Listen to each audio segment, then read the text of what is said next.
disais Shabbat Shalom à tous et à toutes.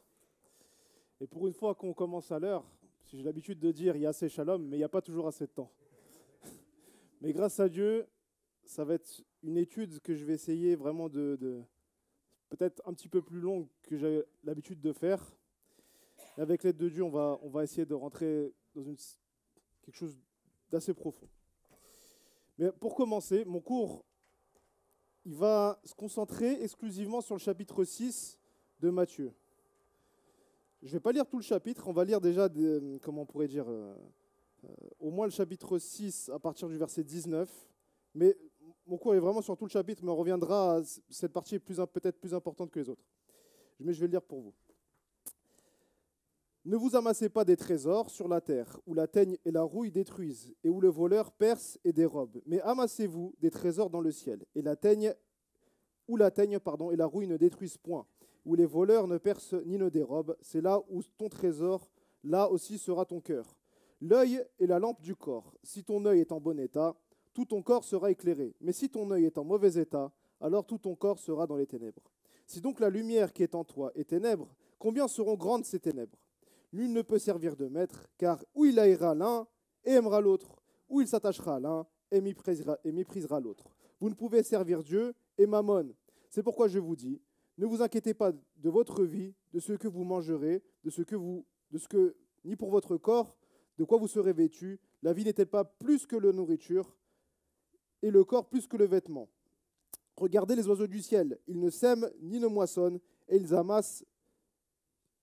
n'amassent rien dans les greniers. Et votre Père céleste les nourrit. Ne valez-vous pas beaucoup plus qu'eux ? Qui de vous, par ses inquiétudes, peut ajouter une coudée à la durée de sa vie ?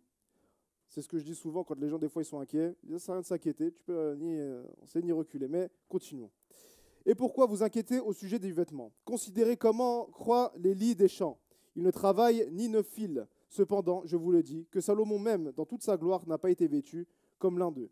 Si Dieu revêt ainsi l'herbe des champs, qui existe aujourd'hui et qui demain sera jetée au four, ne vous vêtira-t-il pas plus, à forte raison, gens peu de foi ? Ne vous inquiétez donc point et ne dites pas « Que mangerons-nous ? Que boirons-nous ? De quoi serons-nous vêtus ?» Car toutes ces choses, ce sont les païens qui les recherchent. Votre Père céleste sait que vous en avez besoin. Cherchez premièrement le royaume et la justice de Dieu, et toutes choses vous seront données par-dessus. Ne vous inquiétez pas donc du lendemain, car le lendemain aura soin de lui-même. Chaque jour suffit sa peine, et chaque jour suffit sa peine. Verset très intéressant. Yeshua nous parle un petit peu là-bas de beaucoup de choses dans ce chapitre 6, mais notamment de l'idolâtrie. Il nous parle un petit peu des dieux étrangers, du mammon, du culte étranger à Dieu. Et qu'il dit, on ne peut pas servir les deux. On ne peut pas mélanger. On ne peut pas être un petit peu à gauche, un petit peu à droite. Alors moi, ma question dans cette étude sera comment on fait pour servir le vrai Dieu. Après tout, ce chapitre ne parle pas qu'aux païens. Au contraire, il dit, c'est les païens. Donc, il parle à ses disciples. Il dit, je connais le problème de la génération. Elle est un peu à gauche, un petit peu à droite. Et donc, Yeshua, le maître, il va essayer de donner une solution qu'il va expliquer à la fin du chapitre. Il a dit, recherchez le royaume de Dieu, et sa justice, et toute chose vous sera donnée. Alors, vous savez, moi j'ai la Bible en araméen, j'ai aussi en grec, mais l'araméen m'intéresse un petit peu plus. Et quand il commence le discours que j'ai lu, on pourrait revenir sur le début du chapitre, mais on va se concentrer d'abord sur le début que j'ai annoncé. Il parle d'un dépôt où les vers et la pourriture, quoi, entre guillemets, peut ronger ces trésors-là. Il parle d'un dépôt. Il dit il y a deux dépôts. Il y a un dépôt terrestre où les vers rongent et un dépôt céleste où les vers ne rongent pas.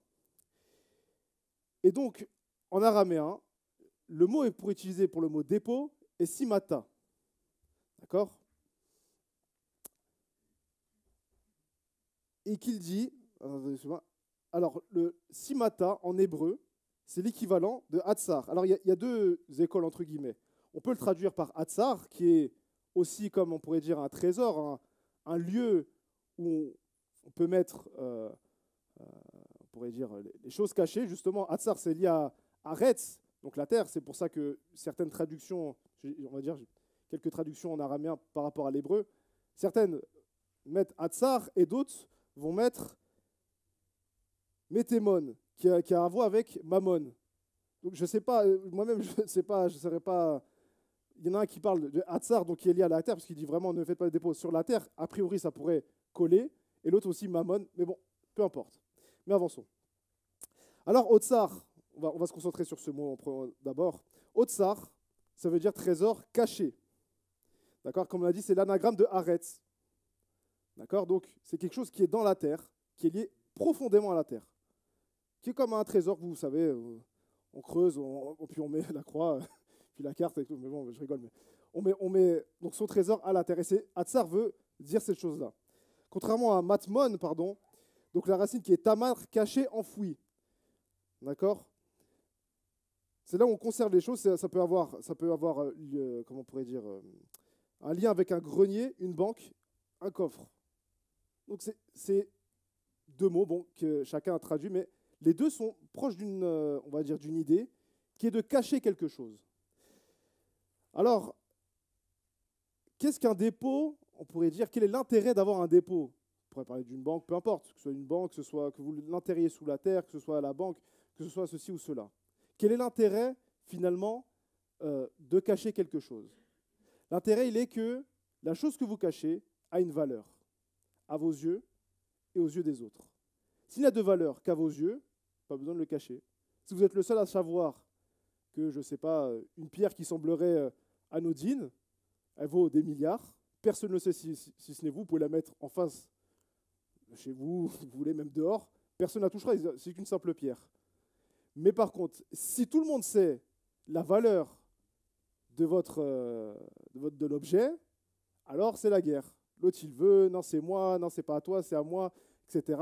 Et donc, c'est la guerre. Commence à venir cette guerre. Pourquoi? Parce que c'est une valeur qui est partagée. En tout cas, le savoir de cette valeur est partagé entre les différents protagonistes, en tout cas, qui veulent cet objet-là. Mais poursuivons. Donc, Yeshua continue, il parle, on va d'abord analyser ce verset, et ensuite, on va aller un petit peu plus loin.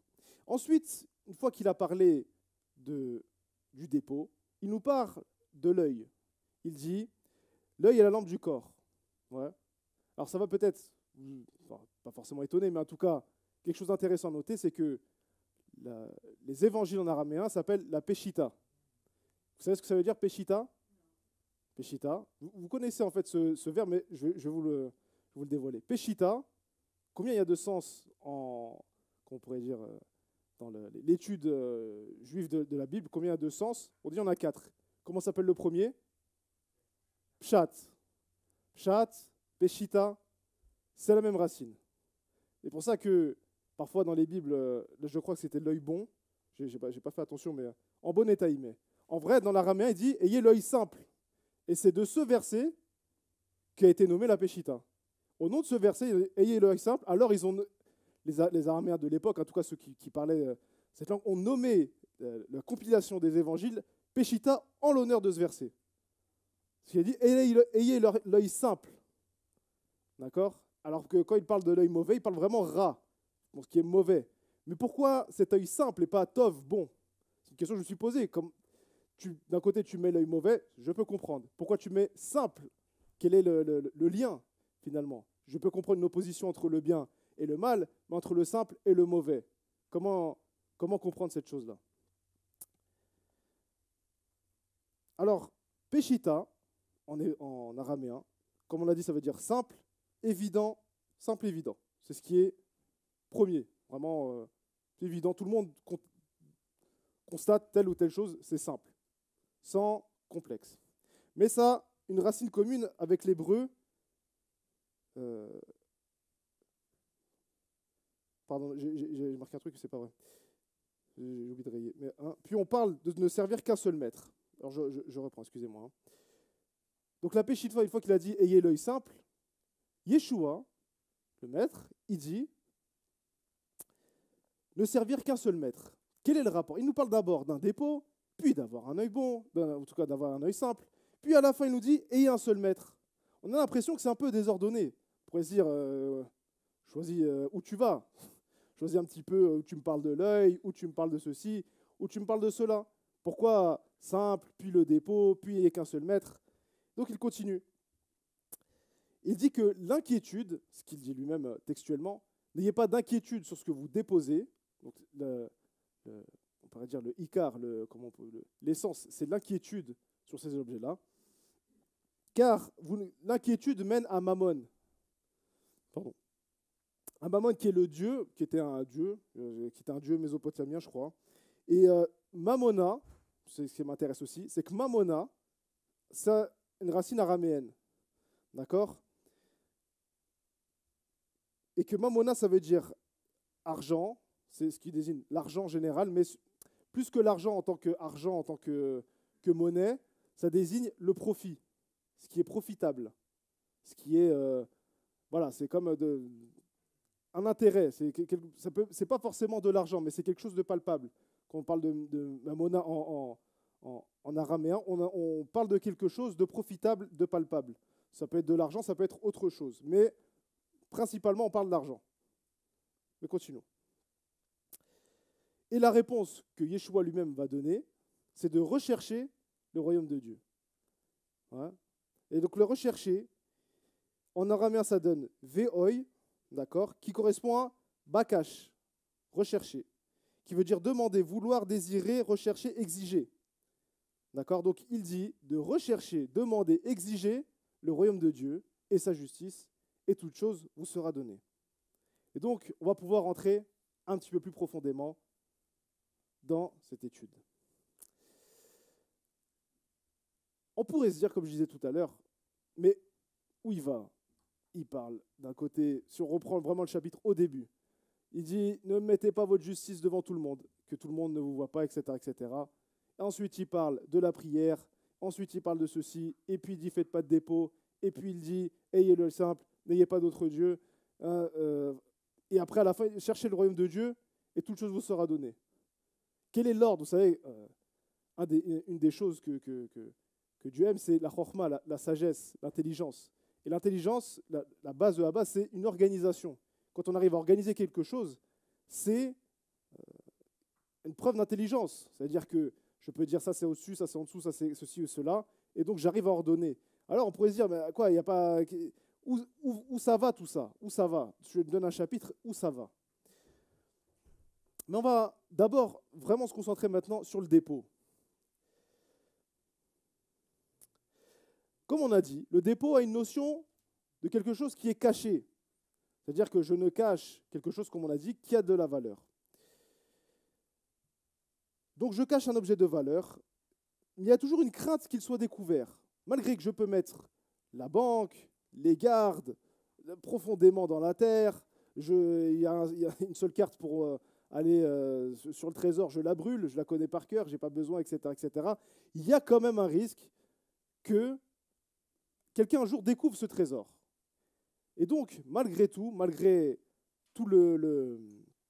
pourrait dire, tous les artifices qu'on peut mettre pour cacher cet objet, il y a toujours un risque qu'on le découvre. Et ce risque, il va amener à autre chose qu'on appelle l'inquiétude. Une fois qu'on est inquiet, notre esprit se concentre sur la protection de cet objet ou la sauvegarde de telle ou telle chose. Et donc, cet esprit d'inquiétude va mener à un petit peu se concentrer là-bas. Et donc, quand on se concentre sur une chose, on ne peut pas se concentrer sur autre chose. Vous savez, dans la vie, on ne peut pas faire deux choses à la fois.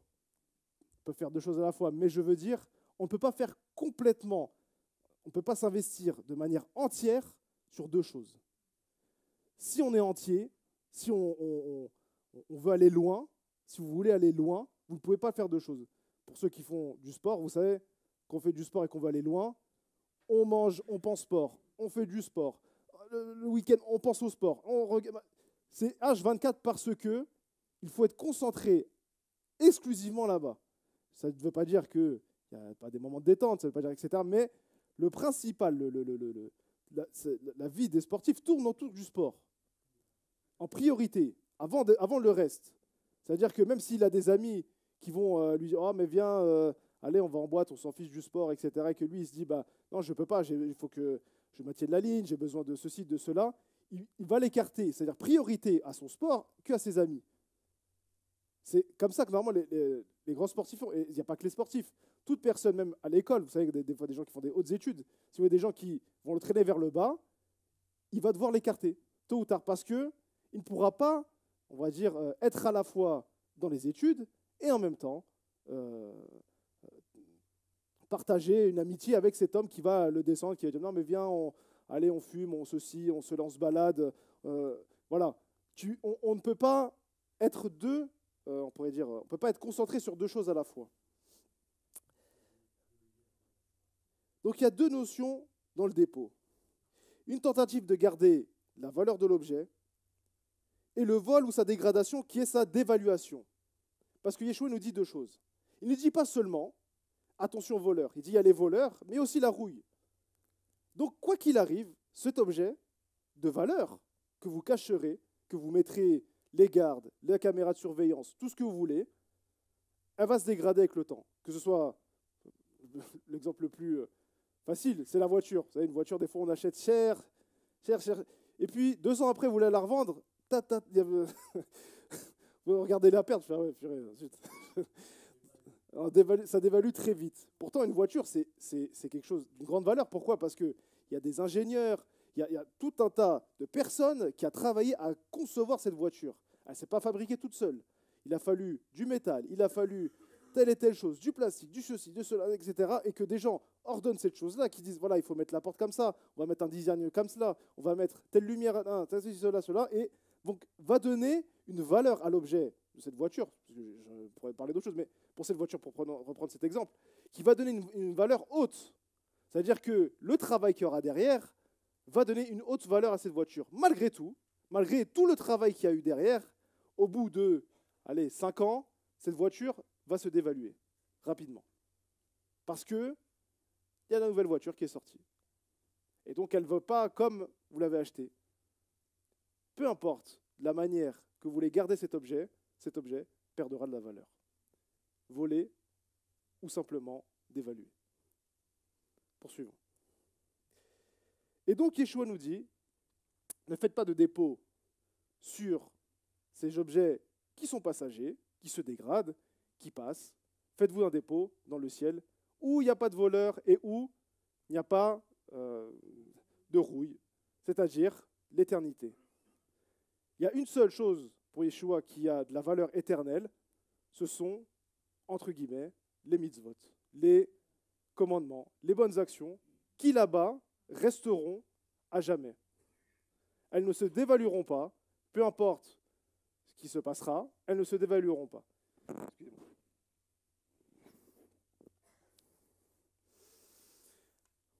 Maintenant, concentrons-nous sur les yeux, puisqu'on a vu les yeux. Ayez l'œil simple. Ouais. Et donc, simple, c'est comme, c'est la racine que je voulais vous développer tout à l'heure. Donc, Péchita, ça veut aussi dire nu, dépouillé, ôté. C'est intéressant. Donc, quand Yeshua dit à la fois l'œil simple, il ne parle pas que d'un œil simplet, simpliste, dans le sens, on pourrait dire, pas un idiot, mais comment on pourrait dire, quelqu'un qui ne réfléchit pas, je veux que les choses évidentes. Je ne me casse pas la tête, je veux des choses évidentes. Plus que ça, comme vous savez, une racine donne toujours le moule à un mot en hébreu. D'accord? Et ce moule, c'est le dépouillement. Ce qui est ôté, donc, comme je disais, ce qui est nu et ce qui est ôté.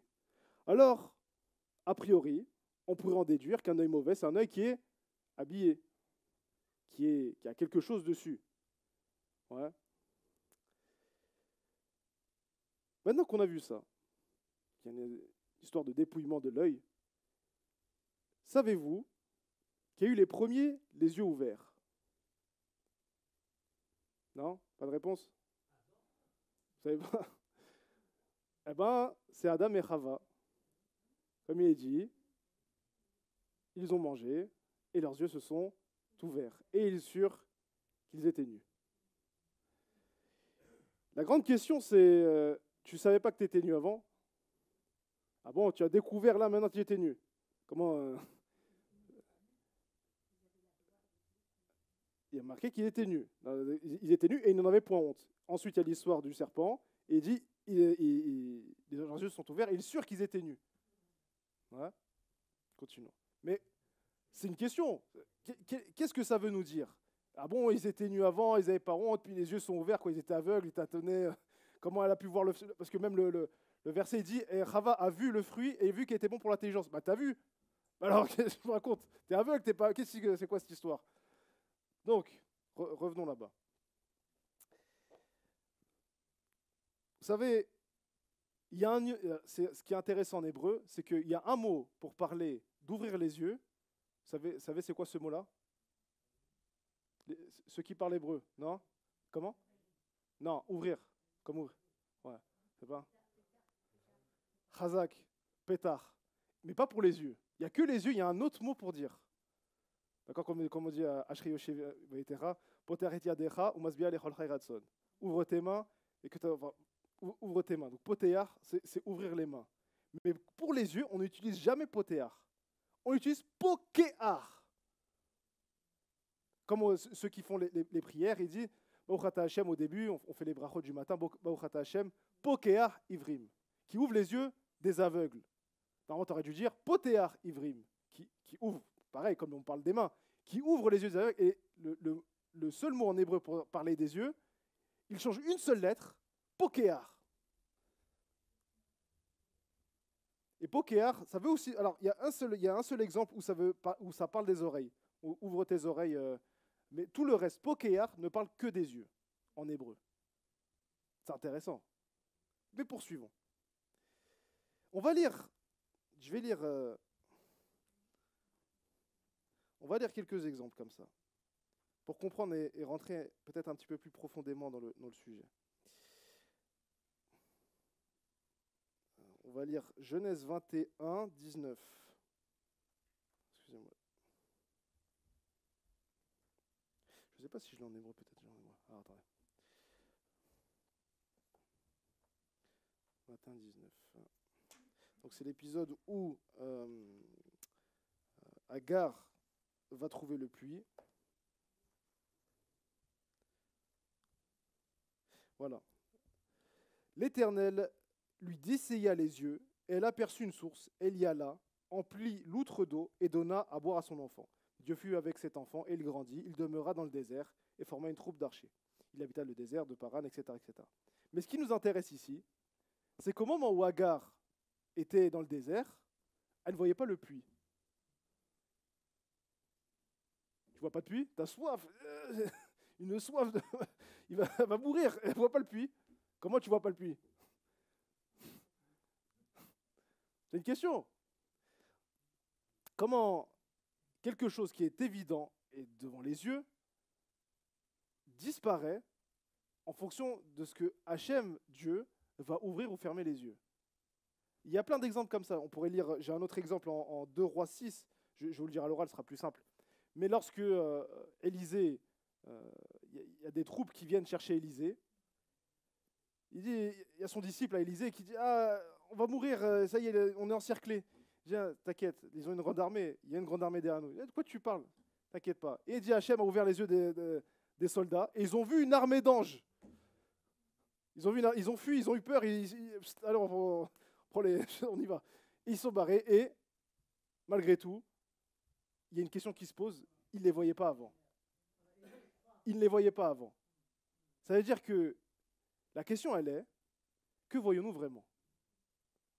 Il y a des choses pour lesquelles on pourrait dire a priori, je vois telle et telle chose, et en fait, la vue me trouble. La vue me... Comme on dit, l'habit ne fait pas le moine, pour parler de choses plus concrètes. L'habit ne fait pas le moine. Des fois, on peut voir quelqu'un, je sais pas, gentil, etc. Au fond de lui, c'est un mec qu'on a envie de le lever, de lui montrer, montrer le deuxième étage le plus près. Je rigole, mais en tout cas, l'habit ne fait pas le moine et les yeux ne font pas la réalité. Vous savez, il y a même chez les philosophes, comme ça, je crois que c'est un philosophe du 15e siècle qui dit « Je ne peux pas me fier sur mes yeux ». Il réfléchit sur Dieu. Comment je peux prouver que Dieu existe? Il dit « Je ne peux pas me fier à mes yeux. Pourquoi? Les yeux sont trompeurs. Par exemple, lorsque je mets un bâton dans l'eau, ouais, le bâton dans l'eau, et le bâton il fait comme ça, il fait un espèce de truc. Et donc tu as l'impression quand tu regardes que le bâton va de ce côté-là, alors qu'il est tout droit. Mais tu le lèves, il revient. Là, tu dis, mais alors, les yeux ne sont pas fiables. Il va même jusqu'à dire les sens ne sont pas fiables pour déterminer si Dieu existe ou pas. Bon, c'est quelque chose à part. Mais c'est intéressant de le noter, ça. C'est que les yeux peuvent être trompeurs et les yeux peuvent révéler des choses pour lesquelles Dieu veut que nous y allions. Mais poursuivons.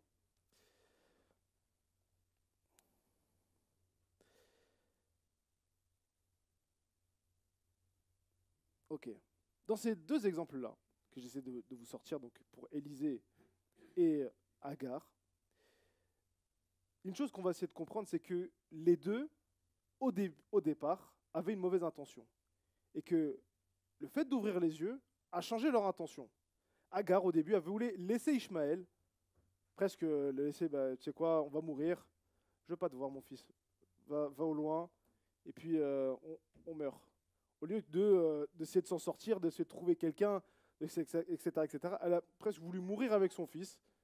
Et donc, Dieu lui a donc ouvert les yeux, et donc elle a changé son intention. On peut survivre. Alors on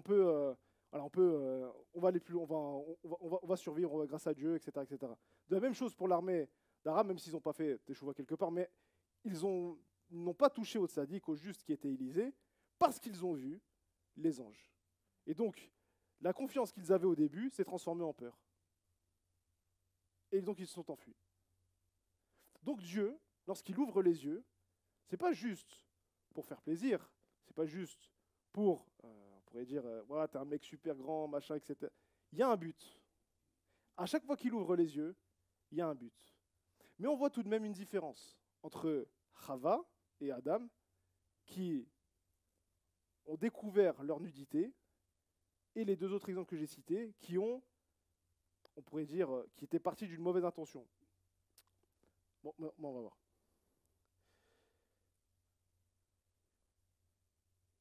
Ok. On va continuer notre voyage dans la Bible et on va aller en Ésaïe 35,5. Je sais que pour l'instant, je reste un petit peu comme ça, vous allez comprendre. Ésaïe.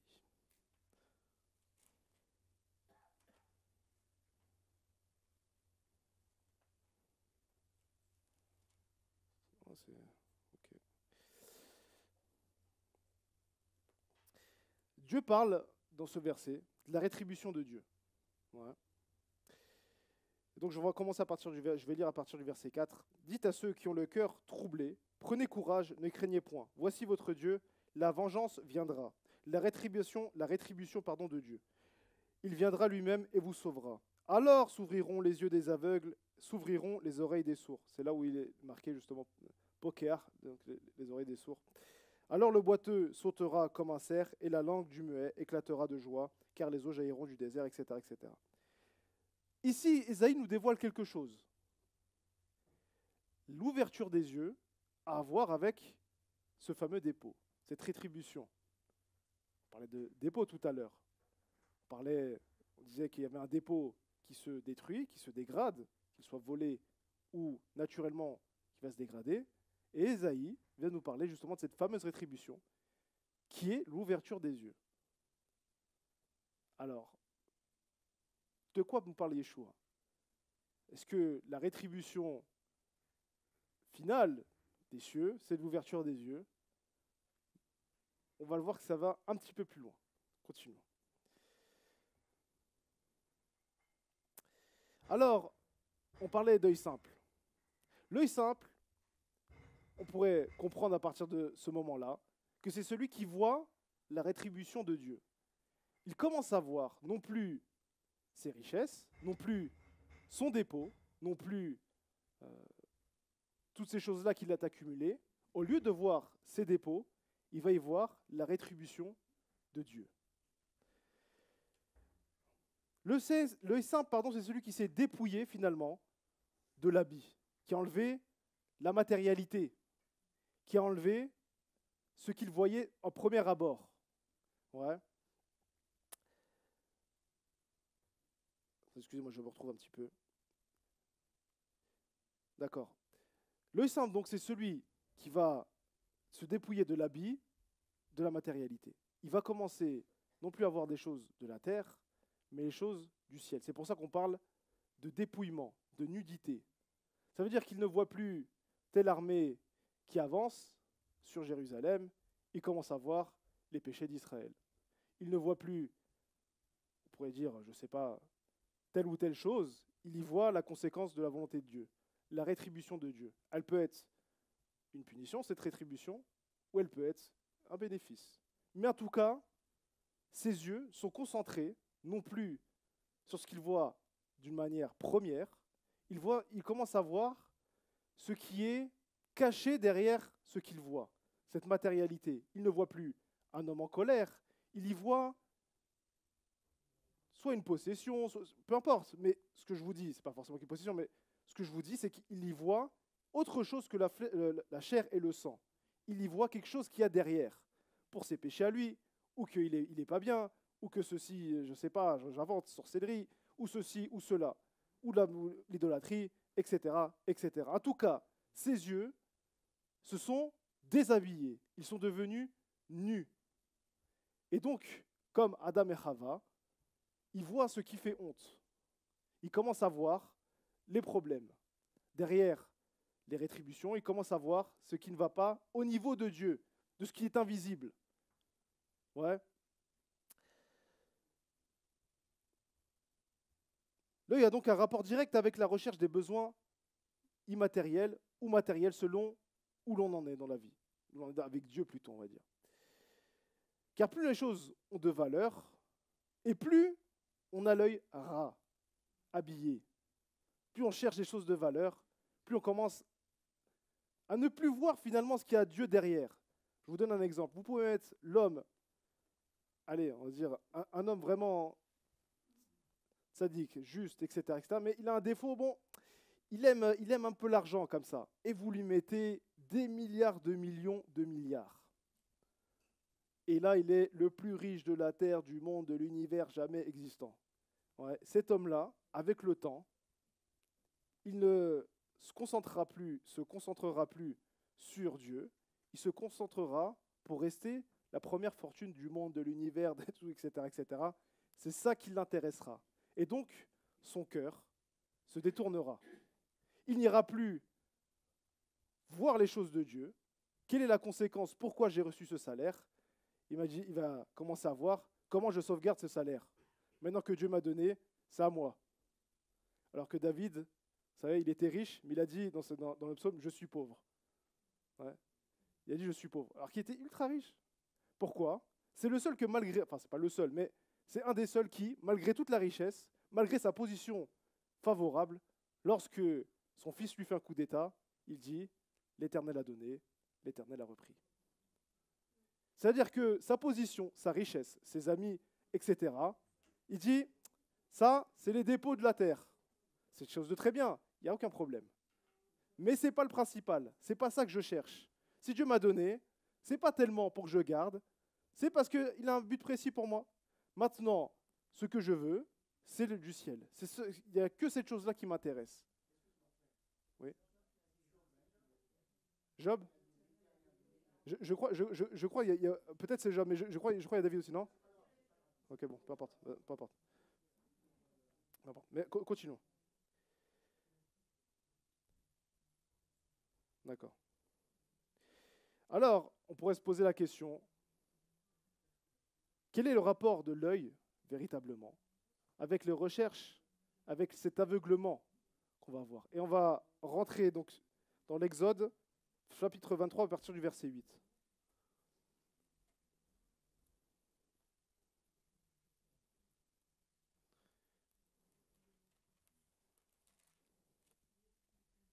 Et donc, il est dit comme ça là-bas, 23, verset 8, ouais. Ah, c'est pas la même numérotation. Attendez, excusez-moi. Voilà. C'est à partir... Alors, il y a des Bibles, c'est verset 8, mais là, c'est verset 6 ou 7. Ok. Ok, voilà, excusez-moi, c'est bien verset 8. Tu ne recevras point de présent, car les présents, pardon, aveuglent ceux qui ont les yeux ouverts, c'est dit textuellement comme ça en hébreu, et corrompent la parole des justes. Il est dit comme ça pour les juges, les tzadikim, il dit vous refuserez les présents parce qu'ils vous aveuglent. Il n'a pas dit il vous pourrit, ou etc. Il a utilisé un mot fort, il vous aveugle. Pourquoi? Pour voir la justice. Bon, j'en ai fini avec les yeux. On va faire chaque chose, on va essayer de rentrer un petit peu plus profondément. Parlons maintenant de la malchoute, puisqu'il a dit, il ne faut pas faire de dépôt, il a dit, ayez l'œil simple, et il a dit la solution pour tout ça, malchoute. Recherchez le royaume de Dieu. Il poursuit donc, une fois qu'il a parlé des yeux, il dit, ne vous intéressez pas à ce qu'on va manger, ce qu'on va boire, il dit, recherchez le royaume de Dieu. Et donc, la question qu'on pourrait se poser maintenant, parmi toutes les questions qu'on s'est déjà posées, qu'est-ce que c'est que ce royaume de Dieu? Chacun, ici, aura une réponse différente. Elle est dans le cœur, elle est concrète. Yeshua, quand il revient, il met un royaume, il instaure une royauté, il instaure ceci et cela. C'est le royaume de Dieu qui apparaît. Chacun aura sa définition. Laissez-moi vous donner quand même une définition qui va regrouper tout, et donc qui sera l'essence du royaume de Dieu. Je l'ai noté, et je vais le dire comme ça. C'est le monde tel qu'il devrait être, selon Dieu et dans sa volonté première. C'est pas de moi, en vérité, c'est pas de moi. Mais je trouvais ça très intéressant. C'est le monde tel qu'il devrait être. C'est-à-dire que Dieu, idéal, selon Dieu, sa volonté première, avant la faute, si vous voulez vraiment comprendre, avant la faute, dans les cieux, comment ça se passe? Comment Dieu gouverne ses assemblées d'anges, ou comment Dieu gouvernait à l'époque, avant la consommation du fruit, et comment Dieu gouvernera quand Yeshua reviendra. Qu'est-ce qui sera cet idéal premier à laquelle on va revenir, et qui est la chose qu'on doit rechercher. Il n'a pas dit simplement c'est quelque chose d'idéal, etc. Ce serait super qu'on... Voilà. Recherchez ça. Prenez à cœur de rechercher cela. C'est-à-dire que le monde avant la faute avait une Torah qui est différente de la nôtre. C'est-à-dire que, oui, Adam avait de la Torah. C'est-à-dire que quand Adam, il l'a mis au jardin d'Éden, il a dit pour le garder, je te mets dans le jardin, pour le garder et, c'est quoi déjà, le garder et le cultiver. Voilà. Et il dit, là, les Chachamim, ils disent là-bas, il a appris les mitzvot, lo ta'aseh, c'est-à-dire qu'on doit interdire, et ta'aseh, que tu feras. C'est-à-dire que la Torah se divise 613 mitzvot, qu'on divise en deux, les interdits et les obligations, qui sont deux choses différentes. D'accord? Malgré tout, il avait une Torah à lui. Et donc, dans cet idéal de Dieu, il y avait une Torah première qui a changé. D'accord? Adam n'avait pas l'histoire des Béné Israël qui sortaient d'Égypte. Adam n'avait pas l'histoire, je ne sais pas, de Moïse, etc., qui n'était pas encore né. Mais il avait toutes les mitzvot. On dit qu'il avait toutes les mitzvot, mais d'une autre manière. Qu'il y avait comment on pourrait dire, une volonté de Dieu qui s'exerçait, un service de Dieu qui se faisait, mais pas de la même manière. Pourquoi? Parce que depuis que la mort est entrée, il y a eu plusieurs fautes qui ont fait que, bon, on va pas rentrer dedans, mais plusieurs fautes qui ont fait que la Torah est telle qu'on l'a aujourd'hui. La faute d'Adam, le veau d'or et d'autres, qui ont changé la Torah, qui ont, on va dire que Dieu a la volonté première et qu'il a fait un plan B. Bon, très bien, vous n'êtes pas prêts pour le plan A, je vous donne un plan B. Un plan B. Vous faites ça, comme ça, ceci, cela, etc., etc. Alors, quand je fais ce cours-là, ce n'est pas pour que vous changiez la Torah, d'accord? C'est important de le comprendre. De comprendre que, oui, dans la Torah, il y a des choses qui seront passagères et qu'avec le temps, quand Dieu établira définitivement son malchoute, la Torah devra changer. Pour la simple et bonne raison, par exemple, qu'il n'y aura pas de mort. Alors, comment vous faites les sacrifices? Alors, qu'est-ce que c'est que cette histoire que je touche je sais pas, une bête morte comme ça qui a été égorgée par un tigre, je suis impur, il ne peut pas mourir. Donc toutes ces choses-là disparaîtront. Tout ce qui est en lien avec la mort disparaîtra. Donc pas d'impureté et plein de choses qui changeront. Mais aujourd'hui, on meurt. Donc, ça n'a pas changé, d'accord? Mais poursuivons.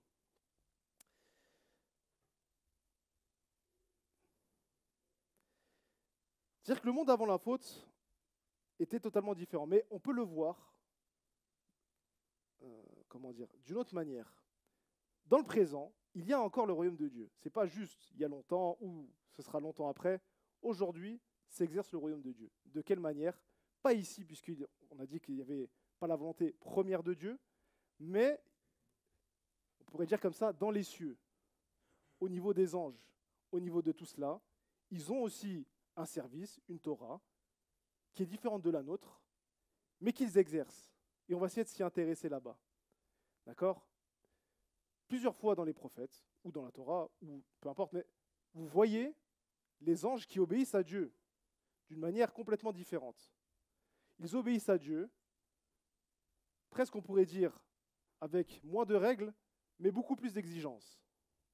Ça veut dire, je prends l'exemple, lorsque, vous savez, Kadosh, Kadosh, tout là, on a dit Kadosh, Kadosh, Kadosh, Adonai Tsevaot Melochol Haaretz Kevodo, donc Saint, Saint, Saint et l'Éternel, et sa gloire emplit toute la terre.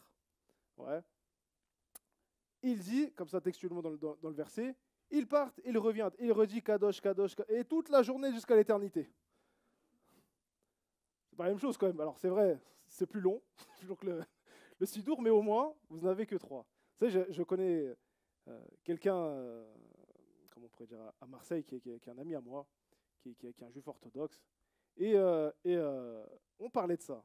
On parlait un peu du Sidour et tout, etc., etc. Je lui disais, bon, le Sidour, on le lit, on fait les prières, d'accord, mais quand même, est-ce qu'il n'y a pas une place pour, on pourrait dire, voilà, même les évangiles, enfin, en tout cas, Paul, il dit, voilà, priez en esprit, priez en tout temps en esprit. Alors, comment tu m'expliques ça? Il dit, regarde, je vais t'expliquer. Tu pries, comment il m'a dit ça? Il m'a dit, quand tu pourras te passer du Sidour, quand tu prieras toute la journée, mais c'est non-stop. Vraiment, non-stop. Je dis non-stop, non-stop. Tu pries comme ça? Je dis, ah non, je ne prie pas comme ça. Je dis, quand tu dors pas. Tu pries. Il n'y a pas de truc, je parle machin, je change mon esprit. Non, non, non. Tu pries, etc., etc. Donc quand tu seras à ce niveau-là, tu pourras te passer du Sidour. Je dis, mais c'est impossible. Je dis, alors fais le Sidour. Il dit, au moins le Sidour, peut-être, c'est sûr. C'est plus long, mais au moins c'est 3 fois par jour.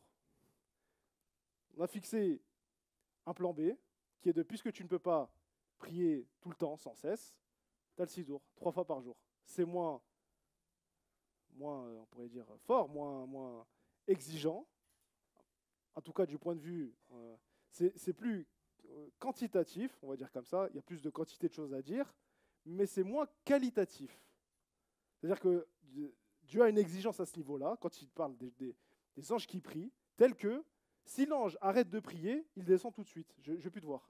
Quand tu es rebelle, il y avait une once de une poêle, un truc. Tu n'es pas content? Descends, je ne veux plus te voir. Ce serait tellement. On voit les choses comme ça. Moi, ce serait. C'est-à-dire que quand on parle de rachamim, de miséricorde, en vérité, on parle de la grâce, on parle aussi de la Torah. Ouais. C'est-à-dire que la grâce, la miséricorde, on va parler plutôt de parler de miséricorde, c'est que Dieu va avoir pitié, il va donner un plan B qui sera moins exigeant, mais qui vaudra faire, qui va avoir plus ou moins son équivalence pour pouvoir le faire. Mais poursuivons.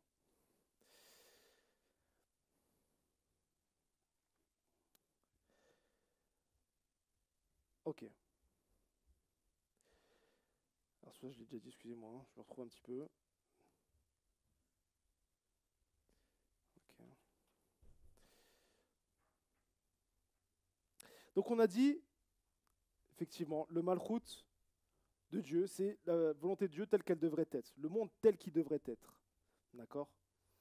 Et donc, on va commencer à comprendre une première chose. Puisqu'on parlait des yeux, j'ai pas oublié mon sujet, rassurez-vous. Je pars sur quelques commentaires sur tel ou tel verset, mais ensuite on va comprendre cette volonté par rapport à cela.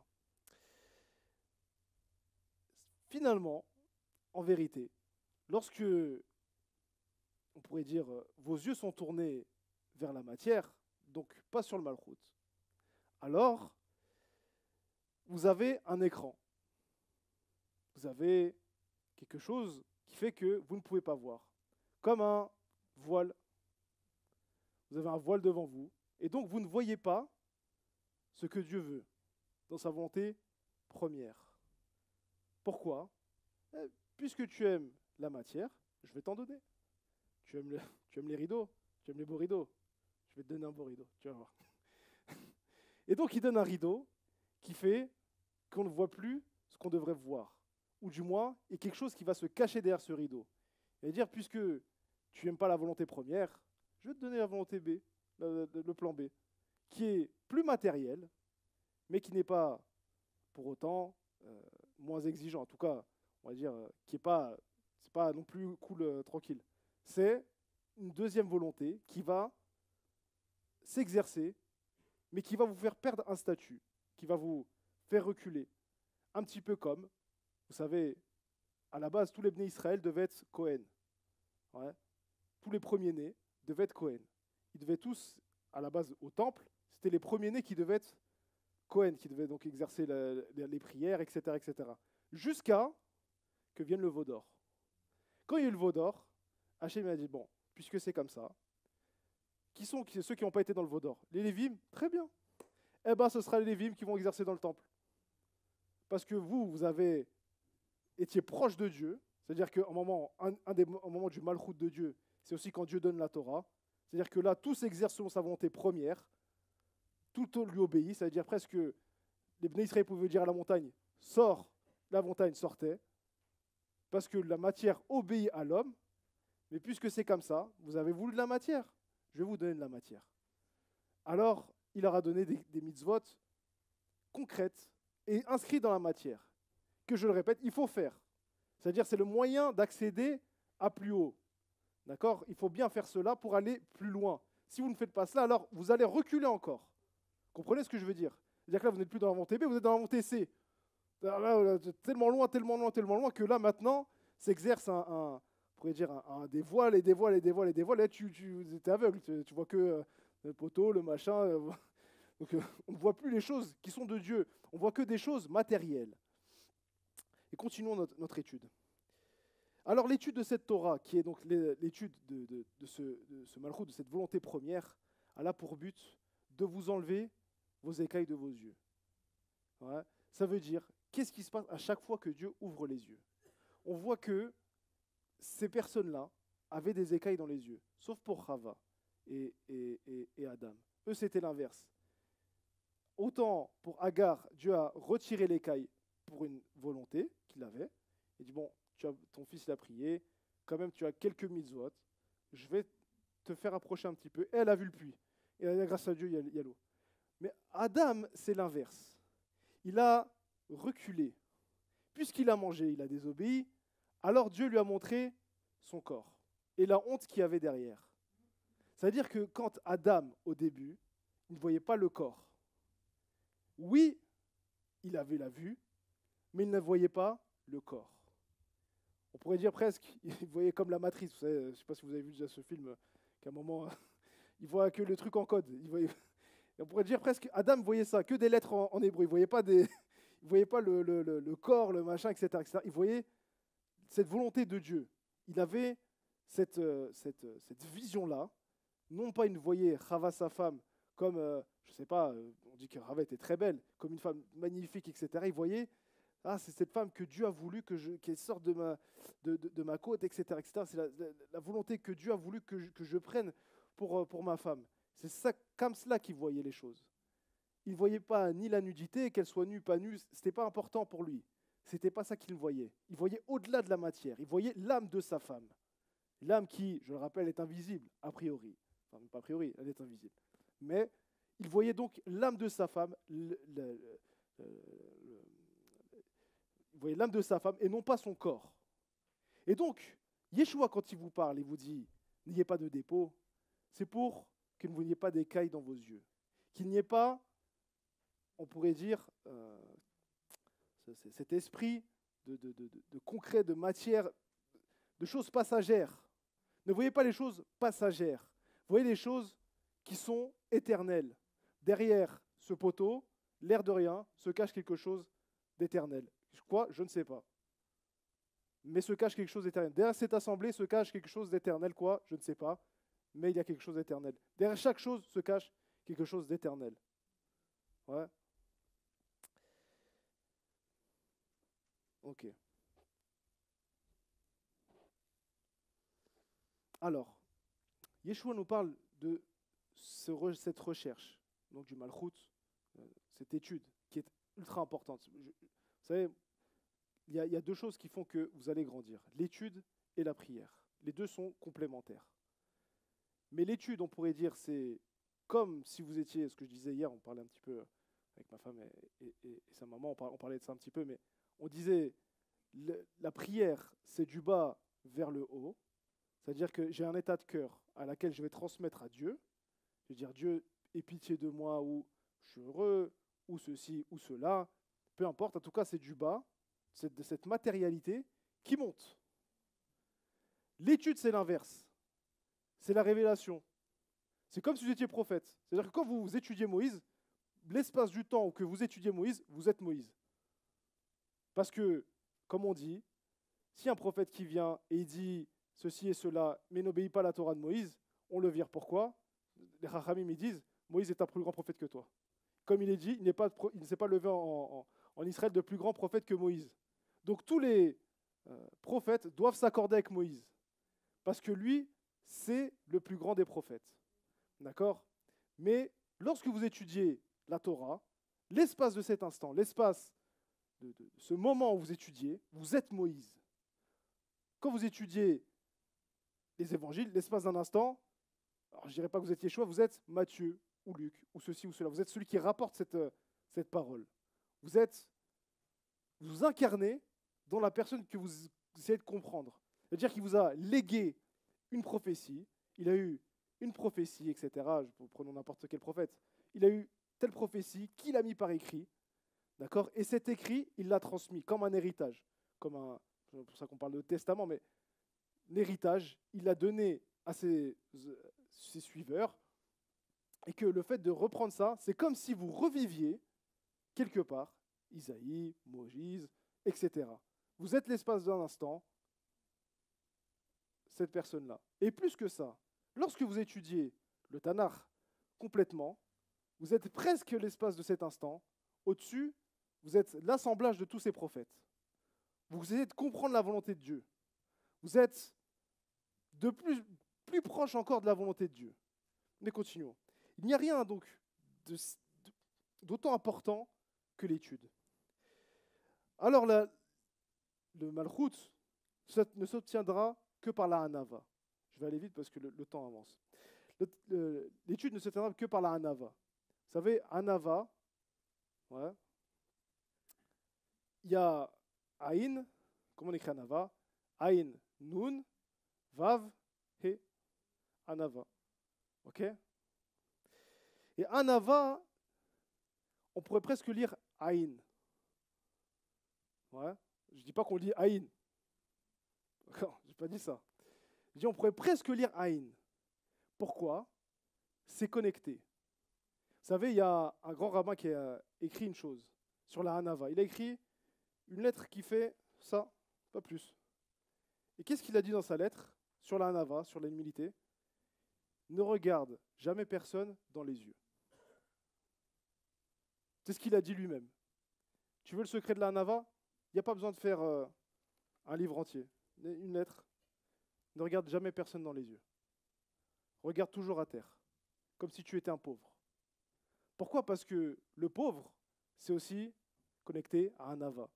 Ani, donc, le Ani, c'est celui qui est pauvre, c'est connecté à un Ava. D'accord? On dit même que le symbole de la Hanava, de l'humble, c'est celui qui se pense pauvre.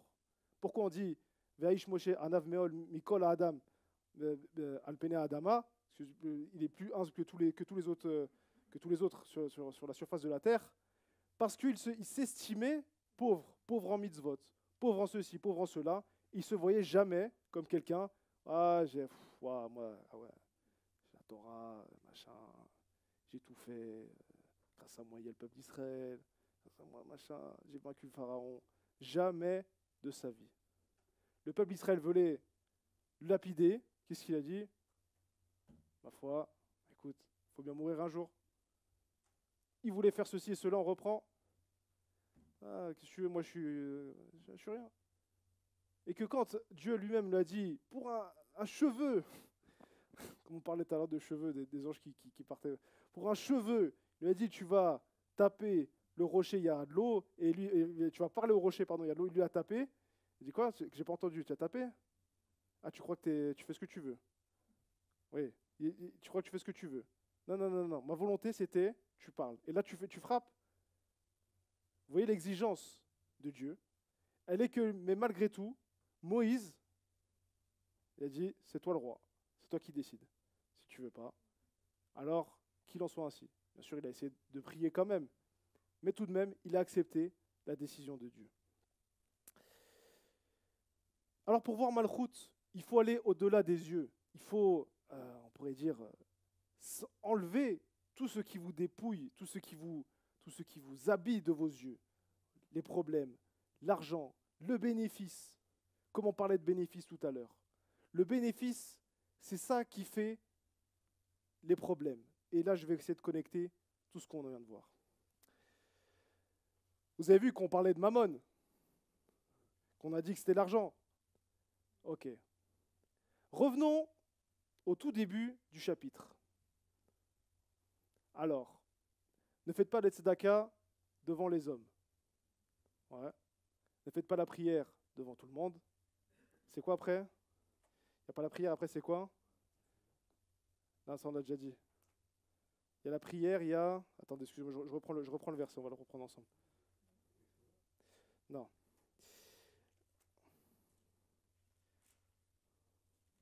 Je reprends le verset. Gardez-vous de pratiquer la justice devant les hommes. On parle des yeux. Quand vous faites l'aumône, etc., etc.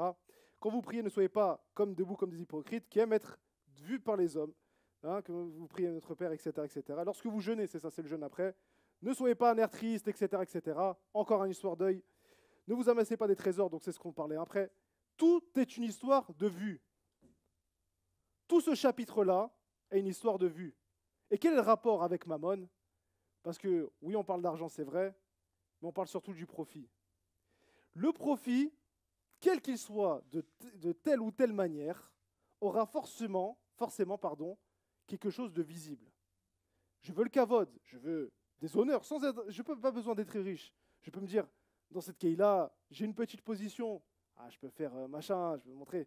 Non, c'est-à-dire le fait est que, malgré que tu sois, que je me montre, d'une manière ou d'une autre, je dois montrer cette chose-là. C'est-à-dire que, contrairement à ce qui est des cieux, ce qui est du dépôt dans le ciel, là, le profit est quelque chose de visible. Que ce soit de l'argent, que ce soit du kavod, que ce soit ce que vous voulez. Restera toujours, le profit restera toujours quelque chose de visible. Que ce soit par la manière que je vais montrer telle ou telle chose, que ce soit la manière que je vais faire telle ou telle chose. Et c'est l'essence de l'idolâtrie. L'idolâtrie, c'est quoi? Je montre. Je montre. Je montre mon beau Dieu. Je montre le Dieu de l'eau. Regardez comme j'ai fait la statue belle. Et je cherche un profit. Puisqu'il est le Dieu de l'eau, il va me protéger des tempêtes. Et il aussi fait le Dieu du feu. Et comme ça, on fait un grand barbecue. J'en sais, j'invente des trucs. Mais l'essence de l'idolâtrie, c'est les yeux. C'est que de là viennent tous les problèmes. Et donc, on va essayer de comprendre quelque chose. Yeshua, à qui il parle? À des païens? Jamais de la vie. Là, il est en train de parler à ses disciples qui sont tous juifs. Voilà. En vérité, il n'y avait pas d'idole, à part peut-être, je dis pas, il y a peut-être un mec ou deux qui cachaient un truc, mais il n'y avait pas d'idolâtrie flagrante. Alors, de quelle idolâtrie il parle? Il parle d'un mélange d'un peu des deux. Un peu du ciel, un petit peu, ou peut-être même plus, beaucoup, des hommes. Je veux montrer, je veux démontrer, je veux ceci, je veux cela. Je veux que les hommes me voient, je veux que, etc., etc. Vous savez, je lis en ce moment un livre qui s'appelle Chovot Alvavot, Les devoirs des cœurs. Alors c'est un livre très intéressant parce qu'il commence vraiment son livre, il veut essayer de démontrer que Dieu existe. C'est la première des choses. C'est donc le devoir des cœurs, hein, ça s'appelle comme ça. Il veut essayer de démontrer que Dieu existe. Il prend vraiment la personne. Tu crois pas en Dieu? T'es nul dans tout ce que tu fais? Tiens, lis le truc. Dieu, il existe. D'accord, une fois que tu as fini que Dieu, il existe. D'accord, machin, d'accord, il est le maître. Et tout, d'accord, tu continues. Et plus il rentre dans quelque chose de plus en plus dur. Et il parle à un moment de l'idolâtrie. Il dit, il y a deux types d'idolâtres. Il y a ceux qui aiment la statue. C'est ceux-là qui sont les moins pires. Étonnant. Il dit, il y a un deuxième type d'idolâtres. Il y a ceux qui ne servent pas Dieu pour Dieu. Ils servent Dieu pour les hommes ou pour eux. D'une manière ou d'une autre, en tout cas. C'est-à-dire qu'il veut montrer à son maître, il veut montrer aux Juifs, ou il veut montrer à ceux-ci, ah, je suis un tzaddik, moi, attention. Ah, t'as vu comme je fais attention. Ah là là, moi, la prière, je fais bien, tous les jours, je suis là, etc., etc. Et il veut montrer. Qu'on soit bien d'accord, Rabbeinu Bechaye, il ne veut pas dire qu'il ne faut pas. Au contraire, il est très insistant là-dessus. Il faut tout donner dans cette bataille qui est la voda de Dieu. Mais il dit, si tu as raison, elle est pour que les autres te félicitent, que les autres te disent ah super, que les autres te prennent de l'argent, etc., etc. Il dit, c'est pas bon. Et plus que ça, il dit, ils sont pires que les autres. Parce que l'idolâtre, qui devant tout le monde et qui montre son idole, qui fait la grande statue, qui se prosterne, on le voit. On sait que c'est un idolâtre. On s'en écarte, on ne lui parle pas, etc.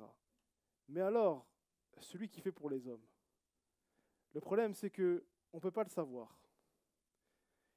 Et qu'il dit, si j'en avais la possibilité de voir, de sonder les cœurs et les reins, je m'écarterais au plus loin de ce type d'hommes. Parce qu'ils sont néfastes. Leur parole est comme du poison. C'est comme ça qu'il dit. C'est très étonnant. Enfin, c'est pas étonnant, mais c'est intéressant. C'est-à-dire qu'Yeshua est dans le même contexte. Il n'y a pas d'idolâtrie flagrante en Israël à cette époque-là. Mais déjà, pour ceux qui cherchent le kavod, qui veulent montrer les belles prières, je jeûne, j'ai faim, là là, vous avez vu comme je supporte la souffrance pour Dieu. Attention, il dit toi, j'ai même pas envie de te parler. Tu m'es exécrable. Tu as une lèpre que je ne te touche même pas avec un bâton.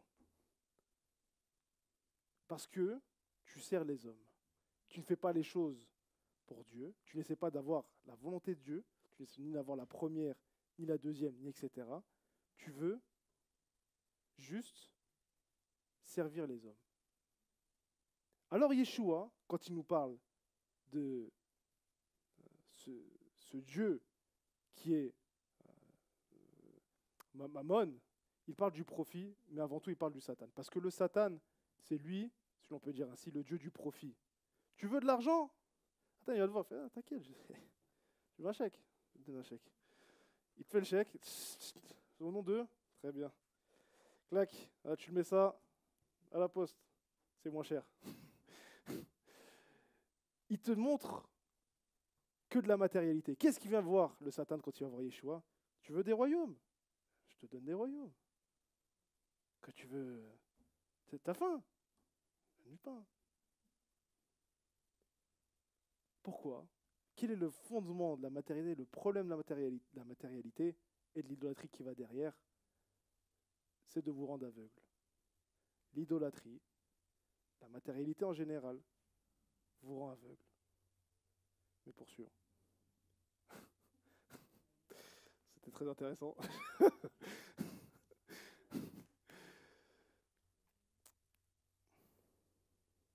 Alors, comme il dit, on ne peut servir de maître. Ou Mammon, ou Dieu. Si vous en avez un des deux, ou un peu des deux, un jour ou l'autre, il y aura une fracture. Un homme qui fera pour le regard des autres, le jour où les gens ils seront occupés à autre chose, etc., il abandonnera Dieu. Je ne vais pas voir, c'est bon. Alors il abandonnera Dieu, il fera autre chose. Et bien sûr, il va pas, faut bien comprendre, il ne va pas prendre, je prends une idolâtrie et machin, il commence à prier l'idole, mais ça veut dire que son idole à lui, il va la servir, que ce soit ses intérêts personnels, les intérêts d'un tel, ou peu importe, il va servir cette chose-là. C'est-à-dire que exactement, tôt ou tard, il va arriver à une exclusivité. Ou l'un ou l'autre, comme dit Élie, arrêtez de clocher à cloche-pied. Ou vous allez servir Dieu, ou vous allez servir le Baal. Mais vous ne pouvez pas faire les deux. Si vous avez fait les deux, en fait, vous perdez Dieu. La vérité, Dieu, il a dit, vous ne servirez que moi et moi seul. C'est ce que répond Yeshua au Satan. Il dit, tu n'auras pas d'autre Dieu. Tu ne serviras l'Éternel, ton Dieu, exclusivement. Donc il n'y a pas de moitié, il y a pas, je prends un peu, machin, etc., etc. Comment on s'enlève de cette matérialité? Alors, c'est quoi la solution? On a dit, bien sûr, c'est la recherche du royaume de Dieu, mais c'est surtout d'enlever les écailles des yeux et de ne plus voir la matérialité, de ne plus voir les problèmes, de ne plus voir je prie, je truc, machin, les intérêts des autres, qu'est-ce qu'il me veut, etc. Je cherche tout ça, toutes ces choses-là, il faut se les enlever, il faut faire les choses juste pour Dieu. Et comment vous savez que vous faites les choses pour Dieu? Recherchez le royaume de Dieu. Recherchez les choses éternelles. Recherchez les choses que vous ne voyez pas. Recherchez Dieu qui est complètement immatériel, qui est un esprit. Comme dit Jean, Dieu est esprit. Recherchez ces choses-là. Et alors, que vous arrive du bien, qu'il vous arrive du mal, vous en ficherez.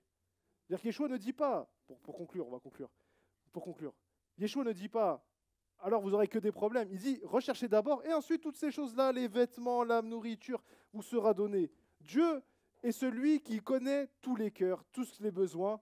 N'allez pas croire que vous inventez un truc, vous verrez quand bien même vous couperez ces choses-là, Dieu vous les donnera. Donc recherchez premièrement ça, et les choses vous seront données. L'idolâtrie, c'est rechercher les bénéfices, qu'ils soient des autres, en général c'est de soi, mais peu importe, mais que ce soit toutes ces choses-là, fait on pourrait dire un méli-mélo de Dieu et des hommes, ou de matérialité, ou d'argent, etc., etc. Et c'est ça que Dieu exècre. Il exècre ça. Vous savez, l'idolâtrie, je crois, il n'y a pas d'autre loi qui est plus sévère que l'idolâtrie pour Dieu. C'est-à-dire, si vous êtes idolâtre, Dieu, il ne veut pas vous voir, il veut rien de vous. Et pour moi, tu pues,